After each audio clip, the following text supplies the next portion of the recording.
Hero और Honda दोस्तों ये 19 के साल की वो कंपनी थी तो शायद हर किसी को पता होगा, क्योंकि दोस्तों हीरो और होंडा की जो भी मोटरसाइकिल आती थी वो पूरे वर्ल्ड में फेमस थी। यहाँ तक कि पूरी दुनिया में उसका नाम था। जो 1990 के साल की जो फेमस कंपनी थी, हीरो जो यानी कि भारत की कंपनी थी और होंडा थी वो जापान की कंपनी थी।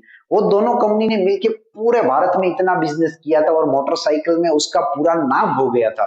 तो दोस्तों आपको क्या पता है होंडा ने हीरो की पीठ पे कैसे सूरा भोग दिया था, वो जानते हैं आज के वीडियो में। हेलो नमस्कार दोस्तों, मैं हूं कौशिक और स्वागत है आपका मोटिवेशनल गुरु में। दोस्तों हीरो आमतौर पे जब शुरू हुई तो स्टार्टिंग के दौर पे वो साइकिल बनाती।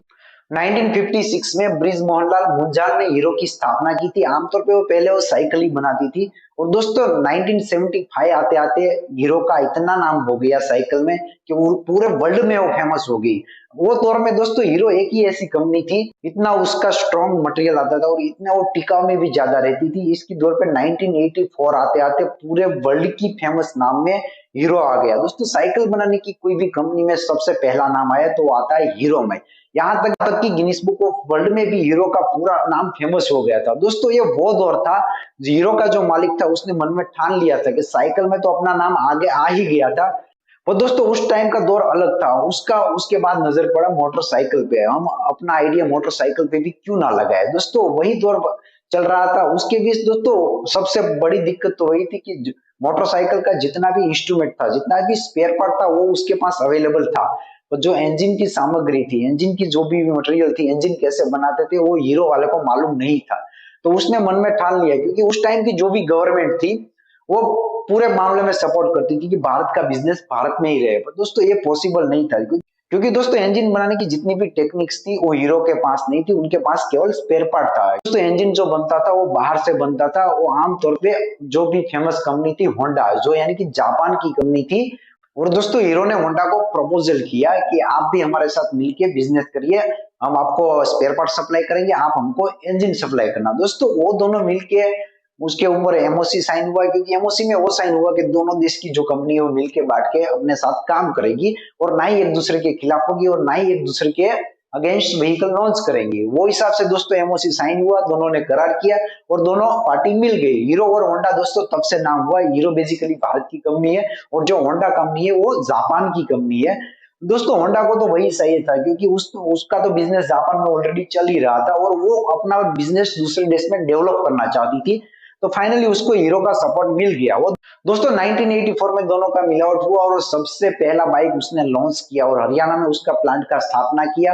और सबसे पहली जो बाइक लॉन्च की वो की CD 100। दोस्तों CD 100 उस टाइम की सबसे फेमस बाइक थी, जो माइलेज भी ज्यादा देती थी, एवरेज भी ज्यादा देती थी। यहाँ तक कि पूरे वर्ल्ड में फेमस थी वो बाइक CD 100। जो 90s के जो लोग थे उन लोगों ने देखा होगा, वो बाइक में जितनी भी क्वालिटी चाहिए थी वो सब क्वालिटी उस बाइक में थी ही उस टाइम। और दोस्तों हीरो और होंडा का उस टाइम का एक बड़ा ही फॉर्मूला था। फॉर्मूला का वो सेंटेंस वो था कि feel it, shut it and forget it. दोस्तों उसका कहने का मीनिंग ये था कि एक बार आप अपने बाइक में फ्यूल भर दो, उसके बाद आपको कोई देखने की जरूरत नहीं है, क्योंकि उसकी बाइक जो भी है माइलेज भी ज्यादा देती थी, एवरेज भी ज्यादा देती थी, यहाँ तक कि उसकी कंडीशन भी सबसे ज्यादा थी। दोस्तों उसी के बीच हीरो और होंडा ने बहुत सारे पैसे कमाए उस टाइम में। और दोस्तों वो पैसा बहुत ज्यादा था। इस टाइम से हम कंपेयर करेंगे तो हीरो और होंडा की जो बाइक उसने बेच के जितने भी पैसे कमाए वो बहुत ही ज्यादा पैसे थे। तो दोस्तों उस टाइम जापान में धीरे धीरे इधर उधर डॉलर में थोड़ा डिफरेंसेस आया, जिसकी वजह से जापान से जो इंजन आ रहा था होंडा का, दोस्तों उसकी प्राइस अचानक से बढ़ गई। उस टाइम दोस्तों सरवाइव करना बड़ा मुश्किल था, क्योंकि हीरो और होंडा मिलके ये बिजनेस चला रहे थे। हीरो जो स्पेयर पार्ट का सप्लाई करता था उसी के बीच होंडा जो था उसको इंजन देता था। उस टाइम इंजन का प्राइस बढ़ गया तो सो इसकी वजह से बाइक का प्राइस भी उसको बढ़ाना पड़ा। दोस्तों ये वो दौर था, क्योंकि उस टाइम उसके कंपैरिजन में ऐसे कई सारी जो इंडस्ट्री है वो भी आ गई थी, कई सारे मोटर व्हीकल की जो कंपनी थी वो भी आ गई थी, जैसे कि टीवीएस है, बजाज है, सुजुकी है, ऐसी बड़ी बड़ी कंपनी जो थी वो उसके साथ में कंपेयर में आ गई थी। दोस्तों ये हीरो होंडा के लिए वो दौर था शायद ही बहुत ही मुश्किल दौर था, क्योंकि दोस्तों होंडा को तो ऑलरेडी फायदा ही था, उसकी कंपनी जापान में चल रही थी या इवन जितने भी देश थे वहां पे भी चल रही थी। तो सबसे बड़ी जो मुश्किल थी वो थी हीरो के लिए। हीरो हीरो का बिजनेस बाइसिकल का था, उसके बाद मोटरसाइकिल का था दोस्तों। वो इतना डेवलप नहीं था। जो आजू बाजू की जितनी भी कंट्री थी, तीन चार ही ऐसी कंट्री थी जहां पे हीरो का बाइक सप्लाई होता था। उसके अलावा कहीं पे देश पे वो बाइक सप्लाई नहीं करता था। इवन उसके साथ जो होंडा कंपनी थी, उसका तो पार्टनरशिप हीरो के साथ था ही। उसमें से तो वो प्रॉफिट निकाल ही रहा था। वो कहते हैं ना, 500 आंगली होंडा की घी में ही थी। क्योंकि दोस्तों हीरो से भी उसको प्रॉफिट मिल रहा था। इवन दूसरे उसके जापान से जो जितना सप्लाई वो अपना खुद का करता था, उसमें भी उसको बहुत ज्यादा प्रॉफिट मिलता था। उसके बीच दोस्तों जो उसका साइन एमओसी हुआ था, उनमें ये साफ साफ लिखा था कि हम एक दूसरे के खिलाफ बाइक लॉन्च नहीं करेंगे।